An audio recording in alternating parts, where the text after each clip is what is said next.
నా ప్రేమను కనుక మీరు శంకిస్తే నేను ఇప్పుడు దాకా నిర్ణయించుకోలే.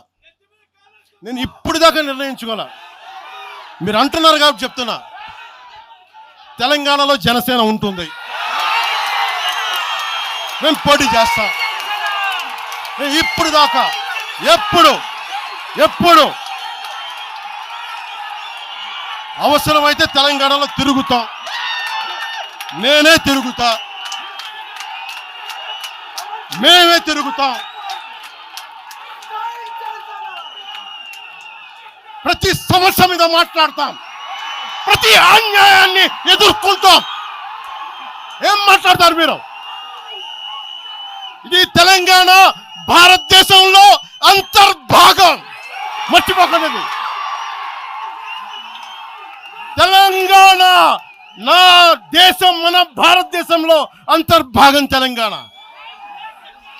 మీరు కూర్చోబెట్టి బెదిరించి రాకూడదు ఏంటో అవన్నీ భరిస్తాం. చాలా దశాబ్దం పైగా భరించాం. దీనికి చరమాంకం పలుకుతాం మేము.